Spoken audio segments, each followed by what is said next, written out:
मैं बोलने का मतलब यही है कि हमारे अध्यक्ष साहब ने पूरी स्टोरी आपको बताया क्या क्या किया है, और इसकी डिटेल हम लोग इंशाल्लाह 10 तारीख को जो YMCA ग्राउंड में जो बिलाल हॉल में उधर जो हमारा मेन बड़ा फंक्शन है, और वो फंक्शन में हमारा बड़ा ज़बरदस्त फंक्शन हो जाएगा। और IB से हमारा स्टार्ट हो जाएगा मेहरबान की जुलूस, और वो जुलूस से सीधा हमारे बिलाल हॉल में हमारा YMCA ग्राउंड में एंड हो जाएगा। उधर पूरे डिटेल मैं पूरे अतिक्रम जा रहे हैं, जितने भी लोग घर बांध के रखे हैं वो सबको मैं दरख्वास्त करता हूँ इसमें आप लोग भागी लो, और ये जुलूस में आप लोग आइए, क्योंकि आपका क्या भी प्रॉब्लम होता है इंशाल्लाह हम भटकल में हम उसको फेस करेंगे। छोटा मोटा मामला रहता है, छोटा छोटा घर रहता है और उसको बाथरूम आता है, कोई बेडरूम शादी होता है, 2-2 घंटा 3-3 घंटा 5-5 घंटा कब्जा करके रखे हुए लोग बहुत परेशान हैं। इसलिए हम लोग पूरे समाज के लोग, इसमें कोई जातिवादी नहीं, हिंदू मुस्लिम क्रिश्चियन पूरे लोग यहाँ पे ये मेहरबानी में भाग लेंगे, और इसमें हमारा तंजीम का भी बेंबला है। पूरे लोग, पूरे समाज के लोग एक संवाददाता बोल के एक बावटा लेके हम लोग इंशाल्लाह 10 तारीख को 10 बजे हम लोग वहाँ से निकलेंगे IB से, और इंशाल्लाह IB में इधर YMCA ग्राउंड में जो भटकल तालुका किरण आंगन है वहाँ पे हमारा आखिरी हो जाएगा। आप तमाम हजरात से दरख्वास्त है ज़्यादा तादाद से यहाँ पे जमा होकर हमारे प्रोग्राम को कामयाब कीजिए। ಎಲ್ಲ ಆತ್ಮೀಯ ಸಮೂಹ ಮಾಧ್ಯಮದ ಸ್ನೇಹಿತರೆ, ಅರಣ್ಯ ಭೂಮಿ ಹಕ್ಕಿಗಾಗಿ ಭೂಮಿ ಹಕ್ಕು ಹೋರಾಟಗಾರ ವೇದಿಕೆಯು ಕಳೆದ 3 ದಶಕದಿಂದ 31 ವರ್ಷಗಳ ಹೋರಾಟಕ್ಕೆ ಪಾದಾರ್ಪಣೆ ಮಾಡ್ತಾ ಇದೆ ಅಂತ ಹೇಳಿಕ್ಕೆ ವಿಷಾದವಾಗ್ತಾ ಇದೆ. ಕಾರಣ 31 ವರ್ಷದಿಂದ ಭೂಮಿ ಹಕ್ಕಿಗಾಗಿ ಹೋರಾಟ ಮಾಡ್ತಾ ಇದ್ದಾಗಲೂ ಸಹಿತ ನಮಗೆ ನಿರೀಕ್ಷಿತವಾದ ಯಾವುದೇ ಒಂದು ಫಲಿತಾಂಶ ಬರದೇ ಇರೋದು ಅತ್ಯಂತ ವಿಷಾದಕರ.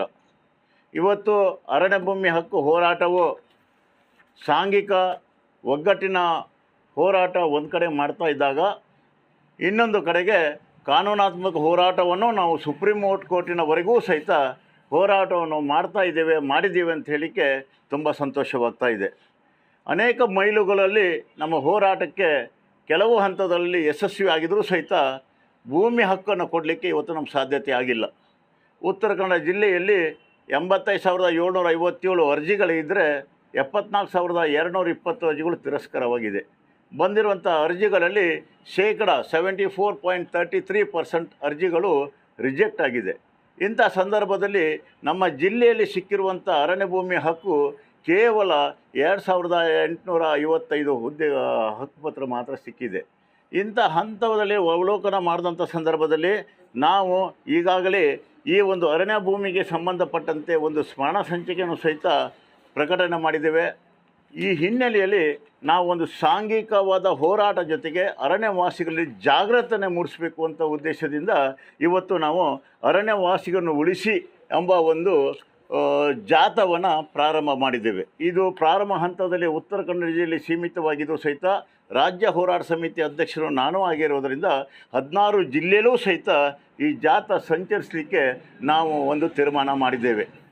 ಈ ಜಾಥಾದ ಉದ್ದೇಶ ಅರಣ್ಯವಾಸಿಗಳಲ್ಲಿ ಕಾನೂನಾತ್ಮಕವಾದ ಪ್ರಜ್ಞೆಯನ್ನು ಬೆಳೆಸಬೇಕು, ಅರಣ್ಯವಾಸಿಗಳಿಗೆ ಅರಣ್ಯ ಹಕ್ಕಿಗೆ ಸಂಬಂಧಪಟ್ಟಂತೆ ಒಂದು ದಾಖಲೆಯಾಗಿರ್ಬೋದು ಕಾನೂನಾತ್ಮಕ ವಿಷಯದ ಬಗ್ಗೆ ತಿಳುವಳಿಕೆಯನ್ನು ಕೊಡುವುದು, ಯಾವ ಒಬ್ಬ ಅರಣ್ಯವಾಸಿಗೂ ಸಹಿತ ಅನ್ಯಾಯ ಆಗದ ರೀತಿಯಲ್ಲಿ ಅವನಿಗೆ ನಾವು ನೈತಿಕ ಸ್ಥೈರ್ಯವನ್ನು ತೋರಿಸುವ ಉದ್ದೇಶದಿಂದ ಇವತ್ತು ಪ್ರತಿಯೊಂದು ಹಳ್ಳಿಗಳಿಗೆ ಅರಣ್ಯವಾಸಿಗಳಿರುವ ಕೆರೆಗಳಿಗೆ ಮನೆಗಳಿಗೆ ಭೇಟಿ ಕೊಟ್ಟು ಈ ರೀತಿಯ ನಾವು ಕಾನೂನಾತ್ಮಕ ಸಂಬಂಧಪಟ್ಟಂಥ ಈ ಒಂದು ಸ್ಮರಣ ಸಂಚಿಕೆಯನ್ನು ವಿತರಣೆ ಮಾಡೋ ಜೊತೆಯಲ್ಲಿ ಅವರಿಗೆ ಒಂದು ನೈತಿಕ ಸ್ಥೈರ್ಯವನ್ನು ತುಂಬಿಸಲಿಕ್ಕೆ ನಾವು ಬದ್ಧರಾಗಿದ್ದೇವೆ ಅಂತ ಹೇಳ್ತಾ ಇದ್ದೇವೆ.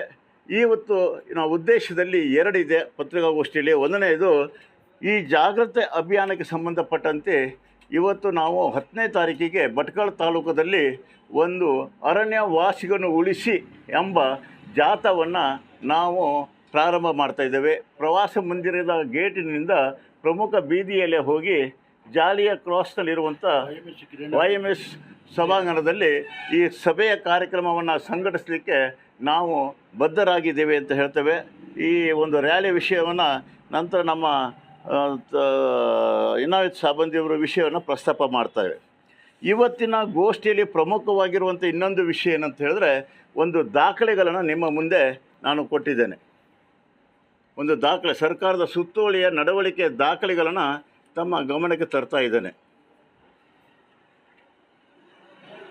ಹೆಬ್ಬಾರವ್ರೆ.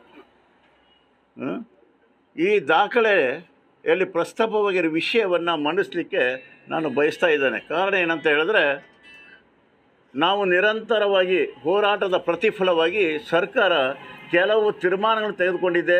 ಪ್ರಮುಖವಾದ ತೆಗೆದುಕೊಳ್ಬೇಕಂತ ತೀರ್ಮಾನಗಳು ಇನ್ನೂ ಬಾಕಿ ಇದೆ. ನಾವು ಡಿಸೆಂಬರ್ 22ನೇ ತಾರೀಕಿಗೆ ಬನ್ನಿ ಕೊಡಿ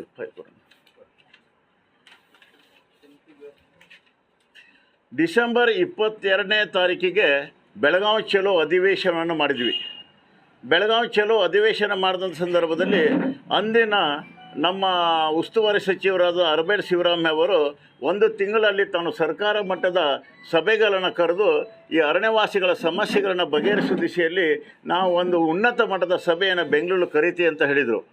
ರಾಜಕೀಯ ಆಡಳಿತಾತ್ಮಕ ವ್ಯವಸ್ಥೆ ಅಡಿಯಲ್ಲಿ ತದನಂತರ ಅವರು ಬದಲಾದ ನಂತರ ನಾವು ಫೆಬ್ರವರಿ 17ಕ್ಕೆ ಬೆಂಗಳೂರಿಗೆ ಹೋದಂಥ ಸಂದರ್ಭದಲ್ಲಿ ಸ್ಪೀಕರ್ ಕಾಗೇರಿಯವರು ಇರ್ಬೋದು, ಇನ್ನಿತರ ಸಚಿವರನ್ನು ಭೇಟಿಯಾದಾಗ ಶೀಘ್ರದಲ್ಲಿ ಸಭೆಯನ್ನು ಕರೀತಾ ಅಂತ ಹೇಳಿ ಫೆಬ್ರವರಿ 22ನೇ ತಾರೀಕಿಗೆ ಉನ್ನತ ಮಟ್ಟದ ಸಭೆ ಬೆಂಗಳೂರಲ್ಲಾಯಿತು. 22ನೇ ತಾರೀಕಿಗೆ ಈ ಸಭೆಯಲ್ಲಿ ಆಗಿರುವಂಥ ನಡವಳಿಕೆಯ ದಾಖಲೆಗಳನ್ನು ಸರ್ಕಾರ ತೆಗೆದುಕೊಂಡಂಥ ತೀರ್ಮಾನವನ್ನು ನಾನು ಈ ಒಂದು ಸಂದರ್ಭದಲ್ಲಿ ಪ್ರಕಟಣೆ ಮಾಡಲಿಕ್ಕೆ ಬಯಸ್ತಾ ಇದ್ದೇನೆ. 22ನೇ ಸಭೆಯಲ್ಲಿ ಉಸ್ತುವಾರಿ ಸಚಿವರಾಗುವಂಥ ಕೋಟಾ ಶ್ರೀನಿವಾಸ್ ಅವರು ಭಾಗವಹಿಸಿದರು. ನಮ್ಮ ಜಿಲ್ಲೆಯ ಸಚಿವರಾಗುವಂಥ ಅರಬೇಲ್ ಶಿವರಾಮ್ ಹೆಬ್ಬಾರವರಿದ್ದರು. ಅರಣ್ಯ ಸಚಿವರಾಗಿರುವಂಥ ನಮ್ಮ ಉಮೇಶ್ ಕತ್ತಿಯವರಿದ್ದರು. 6 ಇಲಾಖೆಯ ರಾಜ್ಯ ಮಟ್ಟದ ಅಧಿಕಾರಿಗಳಿದ್ದರು. ಅವರು ಎಲ್ಲರೂ ಈ ಸಭೆಯಲ್ಲಿ ನಮ್ಮ ಜಿಲ್ಲೆಯ ಶಾಸಕರು ಸಹಿತ ಭಾಗವಹಿಸಿರುವಂಥ ಸಭೆಯಲ್ಲಿ ನಾವು ಬೇಡಿಕೆಗಳನ್ನು ಮಂಡನೆ ಮಾಡಿದ್ವಿ. ಆ ಬೇಡಿಕೆಗಳಲ್ಲಿ ಭಾಳ ಪ್ರಮುಖವಾಗಿರುವಂಥ ಕೆಲವು ಬೇಡಿಕೆಗಳಿಗೆ ತೀರ್ಮಾನ ಸರ್ಕಾರ ತಗೊಂಡಿದೆ. ಅದಕ್ಕೆ ನಾವು ಪ್ರಥಮ ಹಂತದಲ್ಲಿ ಸ್ವಾಗತವನ್ನು ಮಾಡ್ತಾ ಇದ್ದೇವೆ. ಅದು ಯಾವುದಂದರೆ, ಈ ನಾನು ಕೊಟ್ಟಿರುವಂಥ ಈ ದಾಖಲೆಯಲ್ಲಿ 5ನೇ ತೀರ್ಮಾನದಲ್ಲಿ ಏನಿದೆ ಅಂತ ಹೇಳಿದ್ರೆ, ಅತಿವೃಷ್ಟಿಯ ಸಂದರ್ಭದಲ್ಲಿ ಮನೆ ಬಿದ್ದು ಹೋದಂಥ ಸಂದರ್ಭದಲ್ಲಿ ಅಥವಾ ಮನೆ ನಷ್ಟ ಆದ ಸಂದರ್ಭದಲ್ಲಿ ರಿಪೇರಿ ಮಾಡಲಿಕ್ಕೆ ಅರಣ್ಯ ಇಲಾಖೆಯವರು ಕೊಡ್ತಾ ಇರಲಿಲ್ಲ. ನಮ್ಮ ಹೋರಾಟ ಸಮಿತಿಯ ಒಂದು ಗಟ್ಟಿಯ ಧ್ವನಿಯನ್ನು ಪ್ರತಿಪಾದನೆ ಮಾಡಿದಾಗ ಸರ್ಕಾರ ತೀರ್ಮಾನ ತೆಗೆದುಕೊಂಡಿದ್ದರೆಂದರೆ, ಉತ್ತರ ಕನ್ನಡ ಜಿಲ್ಲೆಯಲ್ಲಿ ಅತಿವೃಷ್ಟಿಯಿಂದ ಹಾನಿಗೊಳಗಾದ ಮನೆಗಳ ರಿಪೇರಿ ಹಾಗೂ ಹೊಸ ಮನೆಗಳ ನಿರ್ಮಾಣಕ್ಕೆ ತುರ್ತಾಗಿ ಕ್ರಮಗೊಳ್ಳುವಂತೆ, ಮನೆಗಳ ರಿಪೇರಿಗೆ ಅರಣ್ಯ ಇಲಾಖೆ ಅಡ್ಡಿಪಡಿಸದಂತೆ ಕ್ರಮ ವಹಿಸುವಂತೆ ಉತ್ತರ ಕನ್ನಡ ಜಿಲ್ಲಾಡಳಿತಕ್ಕೆ ನಿರ್ದೇಶನ ನೀಡಲಾಗಿದೆ ಅಂತ ಮಾನ್ಯ ಜಿಲ್ಲಾಧಿಕಾರಿಗೆ ಉನ್ನತ ಮಟ್ಟ ಸಭೆ ನಿರ್ದೇಶನ ಕೊಟ್ಟಿರೋದು, ಇದು ಹೋರಾಟಕ್ಕೆ ಸಿಕ್ಕಿರುವಂಥ ಬಹಳ ದೊಡ್ಡ ಯಶಸ್ಸು ಅಂತ ಹೇಳಿ ತುಂಬ ಸಂತೋಷವಾಗ್ತಾ ಇದೆ. ಅದರ ಜೊತೆಗೆ ನಾನೇ ಪ್ರಥಮವಾಗಿ ಇಡೀ ರಾಜ್ಯ ಮಟ್ಟದಲ್ಲಿ ಒಂದು ಧ್ವನಿ ಎತ್ತಿದ್ದೆ. ಜನವರಿ 6ನೇ ತಾರೀಕಿಗೆ ಮುಖ್ಯ ಅರಣ್ಯ ಸಂರಕ್ಷಣಾಧಿಕಾರಿಗಳು ಒಂದು ಆದೇಶವನ್ನು ಮಾಡಿದ್ರು. ಆ ಆದೇಶದಲ್ಲಿ ಸ್ಪಷ್ಟವಾಗಿ ಏನು ಹೇಳಿದ್ರು ಅಂತ ಹೇಳಿದ್ರೆ, ಪ್ರತಿ ಸೋಮವಾರ ಅರಣ್ಯ ಅತಿಕ್ರಮಣದಾರನ ಒಕ್ಕಲೆಬ್ಬಿಸುವ ಪ್ರಕ್ರಿಯೆಯನ್ನು ಜರುಗಿಸಬೇಕು. ಪ್ರತಿ ತಿಂಗಳ 15ನೇ ತಾರೀಕಿನ ಒಳಗೆ ಎಷ್ಟು ಒಕ್ಕಲೆಬ್ಬಿಸುವ ಪ್ರಕ್ರಿಯೆಗೆ ನಾವು ತೀರ್ಮಾನ ತಗೊಂಡಿದೆ ಅಂತ ಸರ್ಕಾರಕ್ಕೆ ನಿರ್ದೇಶನ ಕೊಡಬೇಕು ಅಂತ ಹೇಳಿ ಒಂದು ಆದೇಶನ ಮಾಡಿದ್ವು. ಅದನ್ನು ನಾವು ಸಭೆಯಲ್ಲಿ ನಾವು ಪ್ರಬಲವಾಗಿ ಅದನ್ನು ವಿರೋಧ ಮಾಡಿದ್ವಿ, ಅದನ್ನು ಖಂಡಿಸಿದ್ವಿ. ಕಾರ್ಮಿಕ ಸಚಿವರು ಹೆಬ್ಬಾರವರು ಸಹಿತ ಅದರ ಬಗ್ಗೆ ಗಟ್ಟಿ ಧ್ವನಿಯಲ್ಲಿ ಅಧಿಕಾರಿಗಳಿಗೆ ತರಾಟೆ ತೆಗೆದುಕೊಂಡ್ರು. ಯಾವ ಸರ್ಕಾರಕ್ಕೆ ಕೇಳಿ ನೀವು ಇಂಥ ಆದೇಶವನ್ನು ಮಾಡ್ತಿದೆ ಅಂತ ಧ್ವನಿಯನ್ನು ಎತ್ತಿದ್ರು. ಆದರೆ ಆ ಆದೇಶವನ್ನು ಈ ಒಂದು ಪ್ರಕರಣದಲ್ಲಿರುವಂಥ 3ನೇ ತೀರ್ಮಾನ ಏನಂತ ಹೇಳಿದ್ರೆ, ಈ ಆದೇಶ 64A ನಡವಳಿಕೆಯಲ್ಲಿ ನಿರ್ದೇಶನ ನೀಡಿದ್ದು, ಈ ಸಂಬಂಧ ಸದರಿ ನಿರ್ದೇಶನ ಹಿಂಪಡೆಯುವಂತೆ ಮತ್ತು ಅರಣ್ಯ ಅಧಿನಿಯಮ ಕಲಂ 4 ಸಬ್ ಕ್ಲಾಸ್ 5 ಅಡಿಯಲ್ಲಿ ಸೂಚಿಸುವಂತೆ ಅರಣ್ಯ ಹಕ್ಕು ಕಾಯ್ದೆಯಲ್ಲಿ ಅರ್ಜಿ ಸಲ್ಲಿಸಿರುವ ಅರ್ಜಿಗಳು ಇತ್ಯರ್ಥವಾಗುವವರೆಗೂ ಅರ್ಜಿದಾರರಿಗೆ ನೋಟಿಸ್ ನೀಡುವುದಾಗಲಿ, ಯಾವುದೇ ತೊಂದರೆ ನಡೆದಂತೆ ಹಾಗೂ ಮಾನ್ಯತೆ ಮತ್ತು ಪರಿಶೀಲನಾ ಪ್ರಕ್ರಿಯೆಯು ಪೂರ್ಣವಾಗುವವರೆಗೂ ಅಧಿಭೋಗದಲ್ಲಿರುವ ಅರಣ್ಯ ಜಮೀನಿನಿಂದ ಒಕ್ಕಲಿಸುವತಕ್ಕದಲ್ಲ ಅಂತ ಹೇಳಿ ಕ್ಷೇತ್ರದ ಮಟ್ಟಿಗೆ ಅಧಿಕಾರಿಗೆ ಸುತ್ತೋಲೆ ಹೊರಡಿಸಲು ತೀರ್ಮಾನಿಸಿದೆ. ಇದು ಇನ್ನೊಂದು 2ನೇ ಪ್ರಮುಖವಾದ ನಮ್ಮ ಹೋರಾಟಕ್ಕೆ ಸಿಕ್ಕುವಂಥ ಯಶಸ್ಸು. ಏನು ಪ್ರತಿ ಸೋಮವಾರ ಒಕ್ಕಲೆಬ್ಬಿಸುವ ಪ್ರಕ್ರಿಯೆ ಮಾಡಬೇಕಂತ ಏನೋ ಒಂದು ಆದೇಶ ಮಾಡಿದ್ರು, ಆ ಆದೇಶವೇ ನಮ್ಮ ಹೋರಾಟದ ಪ್ರಬಲವಾದ ಧ್ವನಿಗೆ ಸ್ಪಂದಿಸಿ ಇವತ್ತು ಅದನ್ನು ರದ್ದು ಮಾಡಿದ್ದಾರೆ ಅಂತ ಹೇಳಿಕೆ ತುಂಬ ಸಂತೋಷವಾಗ್ತಾ ಇದೆ. ಇನ್ನು ಈ ವಿಷಯಕ್ಕೆ ಸಂಬಂಧಪಟ್ಟಂತೆ ನಮ್ಮ ಪ್ರಮುಖವಾದ ಬೇಡಿಕೆಗಳೇನಂತ ಹೇಳಿದ್ರೆ, ಸುಪ್ರೀಂ ಕೋರ್ಟ್ನಲ್ಲಿ ಅರಣ್ಯವಾಸಿಗಳ ಪರವಾಗಿ ಒಂದು ಪ್ರಮಾಣವನ್ನು ಸಲ್ಲಿಸಬೇಕು ಹೇಳುವ ಹೋರಾಟದ ಒಂದು ಧ್ವನಿಯಾಗಿದೆ.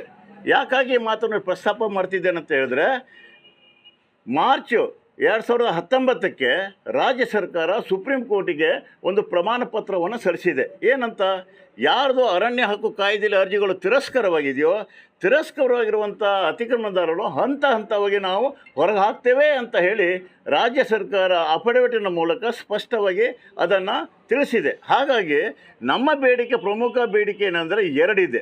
ಒಂದು, ಅರಣ್ಯ ಹಕ್ಕು ಕಾಯ್ದೆಗೆ ಸಂಬಂಧಪಟ್ಟಂತೆ ರಾಜ್ಯ ಸರ್ಕಾರವು ಒಕ್ಕಲೆಬ್ಬಿಸದೆ ಅವರಿಗೆ ಅದೇ ಸ್ಥಳದಲ್ಲಿ ಹಕ್ಕನ್ನು ಕೊಡುವಂಥ ಒಂದು ಮಾನದಂಡವನ್ನು ಸುಪ್ರೀಂ ಕೋರ್ಟ್ನಲ್ಲಿ ಅಫಿಡವಿಟ್ ಮೂಲಕ, ಪ್ರಮಾಣ ಪತ್ರ ಮೂಲಕ ಸಲ್ಲಿಸಬೇಕು ಹೇಳೋದು ಮೊದಲನೇ ಬೇಡಿಕೆ ನಮ್ಮದು. ಎರಡನೇ ಬೇಡಿಕೆ ಏನಂತ ಹೇಳಿದ್ರೆ, ಇವತ್ತು ಎಲ್ಲ ಅರ್ಜಿಗಳು ತಿರಸ್ಕರವಾಗ್ತಿದೆ. 3 ತಲೆಮಾರಿನ ದಾಖಲೆಗಳು ಬೇಕು ಅಂತ ಹೇಳಿ ಕಾನೂನಲ್ಲಿ ಉಲ್ಲೇಖ ಇಲ್ಲದೇ ಇರುವ ಆ ವಿಷಯದ ಮೇಲೆ, ಕಾನೂನಲ್ಲಿ ಆ ವಿಷಯಕ್ಕೆ ಪ್ರಸ್ತಾಪ ಇಲ್ಲದಿದ್ದಾಗಲೂ ನಿರ್ದಿಷ್ಟವಾದ 3 ತಲೆಮಾರಿನ ದಾಖಲೆಗಳು ಬೇಕು ಅಂತ ಹೇಳಿ ಇವತ್ತು ಅರ್ಜಿಗಳು ತಿರಸ್ಕಾರ ಮಾಡ್ತಾ ಇದ್ದಾರೆ. ಹಾಗಾಗಿ ನಾವೇನು ಹೇಳ್ತಿದ್ರೆ, ಕಾನೂನಿಗೆ ವ್ಯತಿರಿಕ್ತವಾಗಿ ಏನು ಅರ್ಜಿಯನ್ನು ತಿರಸ್ಕರವಾಗಿದೆ, ಕೇವಲ ಸಾಂದರ್ಭಿಕ ದಾಖಲೆಗಳ ಅಡಿಯಲ್ಲೇ ಈ ಒಂದು ಅರ್ಜಿಗಳನ್ನು ವಿಲೇವಾರಿ ಮಾಡಲಿಕ್ಕೆ ಅವಕಾಶ ಕಾನೂನು ಇರುವುದರಿಂದ ಈ ನಿರ್ಧಾರವನ್ನು ಸಹಿತ ಸರ್ಕಾರ ತೆಗೆದುಕೊಳ್ಬೇಕು ಅಂತ ಕೇಳ್ತಾ ಇದ್ದೇವೆ. ಹಾಗಾಗಿ ಮುಂದಿನ ದಿನಗಳಲ್ಲಿ ಏನು ರಾಜ್ಯ ಮಟ್ಟದ ಅರಣ್ಯವಾಸಿಗಳನ್ನು ಉಳಿಸಿ ಅಂತ ನಾವೇನು ಅಭಿಯಾನವನ್ನು, ಜಾಥಾವನ್ನು ನಡೆಸ್ತಾ ಇದ್ದೇವೋ, ಆ ಜಾಥಾದಲ್ಲಿ ನಾವು ಪ್ರಮುಖವಾದ ಬೇಡಿಕೆ, ಈಗ ತೆಗೆದುಕೊಂಡಂಥ ನಿರ್ಣಯವನ್ನು ನಾವು ಸರ್ಕಾರಕ್ಕೆ ಅಭಿನಂದನೆ ಸಲ್ಲಿಸ್ತೇವೆ. ಕೋಟಾ ಶ್ರೀನಿವಾಸರು ಇರ್ಬೋದು, ಹೆಬ್ಬಾರವರು ಇರ್ಬೋದು, ಅಥವಾ ಅರಣ್ಯ ಸಚಿವರು ಇರ್ಬೋದು, ಸರ್ಕಾರಕ್ಕೆ ಅಭಿನಂದನೆ ಸಲ್ಲಿಸ್ತೇವೆ. ಯಾಕಂದರೆ ಮಳೆಗಾಲದಲ್ಲಿ ಮನೆ ರಿಪೇರಿ ಮಾಡಲಿಕ್ಕೆ ಕೊಡೋಕ್ಕೆ ಅವಕಾಶ ಇಲ್ಲಾಗಿತ್ತು, ಪುನರ್ಚಲನೆ ಮಾಡಲಿಕ್ಕೆ ಅವಕಾಶ ಇಲ್ಲಾಗಿತ್ತು. ಪ್ರತಿ ಸೋಮವಾರ ಇಡೀ ಜಿಲ್ಲೆಯ ACF ಕೋರ್ಟ್ನಲ್ಲಿ ಸಾವಿರಾರು ಜನಗಳಿಗೆ ನೋಟಿಸ್ ಕೊಟ್ಟು ಒಕ್ಕಲೆಬ್ಬಿಸುವ ಪ್ರಕ್ರಿಯೆ ನಡೀತಿತ್ತು. ಆ ಆದೇಶವನ್ನೇ ಅದೇ ಸರ್ಕಾರದ ಅಧಿಕಾರಿ ಮಾಡೋ ತಪ್ಪನ್ನು ಸರ್ಕಾರದ ಗಮನಕ್ಕೆ ತಂದರಿಂದ ಅದನ್ನು ರದ್ದು ಮಾಡಿದರೆ ಅದಕ್ಕೂ ನಾವು ಅಭಿನಂದನೆ ಸಲ್ಲಿಸ್ತೇವೆ. ಆದರೆ ನಮ್ಮ ಹೋರಾಟಗಾರರ ವೇದಿಕೆ ಇದಕ್ಕೆ ಸಂತೃಪ್ತಿ ಆಗ್ತಾ ಇಲ್ಲ. ನಮ್ಮ ಉದ್ದೇಶ ಸುಪ್ರೀಂ ಕೋರ್ಟ್ನಲ್ಲಿ ಅರಣ್ಯವಾಸಿಗಳನ್ನು ಇರುವಂಥ ಸ್ಥಳದಲ್ಲಿ ಒಕ್ಕಲೆಬ್ಬಿಸದೆ ಆ ಒಕ್ಕಲೆಬ್ಬಿಸುವ ಪ್ರಕ್ರಿಯೆಗಳಿಗೆ ಸ್ಥಗಿತಗೊಳಿಸಿ ಆ ಸ್ಥಳದಲ್ಲಿ ಅವರಿಗೆ ಸಾಗುವಳಿ ಮತ್ತು ವಾಸ್ತವ್ಯದ ಹಕ್ಕುಪತ್ರ ಕೊಡುವ ದಿಶೆಯಲ್ಲಿ ಸುಪ್ರೀಂ ಕೋರ್ಟ್ನಲ್ಲಿ ಪ್ರಮಾಣ ಪತ್ರವನ್ನು ಸಲ್ಲಿಸಬೇಕು ಅಂತ ಹೇಳಿ ಆಗ್ರಹವನ್ನು ಮಾಡುತ್ತಾ, ಮತ್ತು 3 ತಲೆಮಾರಿನ ದಾಖಲೆಗಳಿಗೆ ಕಾನೂನಲ್ಲಿ ಅವಕಾಶ ಇಲ್ಲದಿದ್ದಾಗಲೂ ಸಹಿತ ಡಾಕ್ಯುಮೆಂಟ್ರಿ ಎವಿಡೆನ್ಸ್ ಇಲ್ಲದೆ ಕೊಡಬೇಕಂತ, ಸಮಾಜಕ್ಕೆ ನ್ಯಾಯದ ಅಡಿಯಲ್ಲಿ ಕೊಡಬೇಕಾದಂಥ ಹಕ್ಕುಪತ್ರ ಆಗಿರೋದ್ರಿಂದ ಇದನ್ನು ದಾಖಲೆಗಳಿಗೆ ಒತ್ತಾಯಿಸದೆ ಇರುವಂಥ ಸಂದರ್ಭದಲ್ಲಿ ಅದನ್ನು ಅರ್ಜಿಗಳನ್ನು ಮಾಡಬೇಕು, ಸರ್ಕಾರದ ಇನ್ನಿತರ ಇದಕ್ಕೆ ಆದೇಶವನ್ನು ಮಾಡಬೇಕಂತ ಹೇಳಿ ಆಗ್ರಹ ಮಾಡಿ ನಾವು ಇದನ್ನು ಮುಂದಿನ ದಿನಗಳಲ್ಲಿ ಇದಕ್ಕೆ ಸಂಬಂಧಪಟ್ಟಂತೆ ಹೋರಾಟವನ್ನು ಮುಂದುವರಿಸ್ತೀವಿ ಅಂತ ಹೇಳ್ತಾ ಇದ್ದೇವೆ. ಅದರ ಜೊತೆಯಲ್ಲಿ ನಿಮ್ಮಲ್ಲಿ ನಾವು ಕೇಳ್ಕೊಳ್ಳೋದೇನಂತ ಹೇಳಿದ್ರೆ, ಅರಣ್ಯವಾಸಿಗಳ ಈ ಒಂದು ಹೋರಾಟದಲ್ಲಿ ಸಾಕಷ್ಟು ಏಳು ಬೀಳುಗಳು ನಾವು ಕಂಡಿರ್ಬೋದು. ಸಾಕಷ್ಟು ಸಂಘಟನಾತ್ಮಕವಾಗಿ ಒಂದು ಶಕ್ತಿ ಕೊಡಲಿಕ್ಕೆ ಒಂದು ಪ್ರಯತ್ನಗಳನ್ನು ಮಾಡಿರ್ಬೋದು. ಆದರೆ ನಮಗೆ ಸಿಕ್ಕಿರುವಂಥ ಇಂಥ ಅತ್ಯಲ್ಪ ಕೆಲವೊಂದು ಫಲಿತಾಂಶಗಳು ಸರ್ಕಾರ ನಮ್ಮ ಹೋರಾಟಕ್ಕೆ ಸಂದರ್ಭದಲ್ಲಿ ನಮ್ಮ ಬೇಡಿಕೆಗಳು ಮನ್ನಿಸಿರುವುದು ಇವತ್ತು ನಮ್ಮ ವಿಶ್ವಾಸವನ್ನು ಹೆಚ್ಚಿಸಿದೆ ಅಂತ ಹೇಳಿ ಬಯಸ್ತಾ ಇದ್ದೇವೆ. ಇದು ಮೊದಲನೇದು. ಎರಡನೇದು, ಇಂಥ ಆದೇಶಗಳು ಸರ್ಕಾರವೇ ರದ್ದು ಮಾಡುವ ಮಟ್ಟಿಗೆ ಅಥವಾ ನಮ್ಮ ಬೇಡಿಕೆಗಳನ್ನು ಈಡೇರಿಸ್ಬಿಟ್ಟಿಗೆ ಬಂದಿದೆ ಅಂತ ಹೇಳಿದ್ರೆ ಇದು ನಮ್ಮ ಹೋರಾಟದ ಶಕ್ತಿಯನ್ನು ಸಹಿತ ತೋರಿಸ್ತದೆ ಹೇಳಿ ತುಂಬ ಸಂತೋಷವಾಗ್ತಾ ಇದೆ. ಇದು ಭಾಳ ಮುಖ್ಯವಾಗಿರುವಂಥ ವಿಷಯ.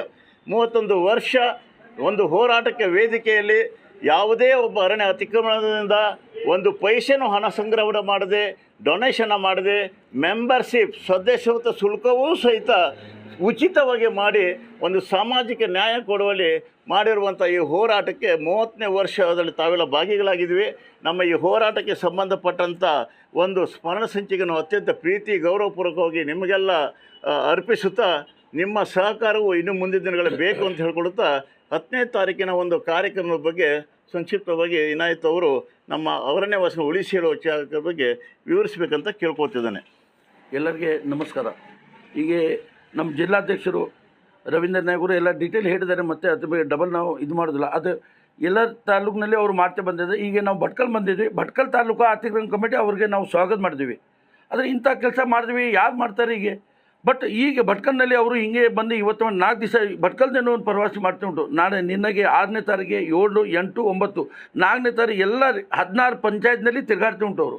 ಇದು ಯಾಕೆಂದರೆ ಇದು ಮಾಪ್ ತರಲಿಕ್ಕೆ ಮತ್ತು ಅವೇರ್ನೆಸ್ ತರಲಿಕ್ಕೆ ನಾವು ಕಾರ್ಯಕ್ರಮ ಮಾಡ್ತಾ ಉಂಟು. ಈ ನಮ್ಮದು ಫಾರೆಸ್ಟ್ ಲೈನ್ ಉಳಿಸ್ಲಿಕ್ಕೆ ಯಾವುದು ಕಾರ್ಯಕ್ರಮ ಮಾಡಿದ್ವಿ.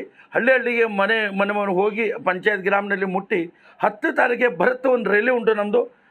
IBನಿಂದ ಸೀದಾ YMSA ಗ್ರೌಂಡ್ ಭಟ್ಕಲ್ ತಾಲೂಕು ಕ್ರೀಡಾ ಅಂಗಡಿನಲ್ಲಿ ನಾವೆಲ್ಲ ಒಟ್ಟೈತೆ. ಅಲ್ಲಿ ಒಂದು ಶಾದಿ ಹಾಲ್ ಉಂಟು, ಮದ್ವೆ ಮಂಟಪ. ಅಲ್ಲಿ ಬಿಲಾಲ್ ಹಾಲ್ನಲ್ಲಿ ದೊಡ್ಡ ಸಮಾವೇಶ ಉಂಟು. ಹೆಚ್ಚು ಸಂಖ್ಯೆಯಲ್ಲಿ ಬರಬೇಕಂತ ಈ ಮಾದೇವ ಮುದ್ದಿನಲ್ಲಿ ನಾವು ಎಲ್ಲರಿಗೆ ರಿಕ್ವೆಸ್ಟ್ ಮಾಡ್ತೀನಿ. ನೀವೆಲ್ಲ ಬನ್ನಿ, ನಮ್ಮ ಕೈ ಜೋಡಿಸಿ ನಾವು ಫಾರೆಸ್ಟ್ ಬಗ್ಗೆ ಹೋರಾಟ ಮಾಡ್ತೀವಿ. ಚೆನ್ನ ಜನ ಈಗ ಅವರು ಹೇಳಿದ್ರು ಇವರು ಎಷ್ಟು ಕೆಲಸ ಮಾಡಿ ಏನೆಲ್ಲ ಲಾಭ ಆಗಿದೆ ಅಂತ. ನಾವು ಯಾರಿಗೆ ಬಿಟ್ಟು ಕೊಡೋದಿಲ್ಲ. ಇನ್ಶಾಲ್ಲ ನಾವು ಭಟ್ಕಲ್ ತಾಲೂಕಾ ಫಾರೆಸ್ಟ್ ಕಮಿಟಿ ಮತ್ತೆ ಸ್ಟ್ರಾಂಗ್ ಆಗ್ತೀವಿ. ತಾಲೂಕಾ ಕಮಿಟಿ ಸ್ಟ್ರಾಂಗ್, ನಮ್ಮ ಜಿಲ್ಲಾ ಅಧ್ಯಕ್ಷ ನಾವು ಕೈ ಬಲ ಮಾಡ್ತೀವಿ ಅಂತ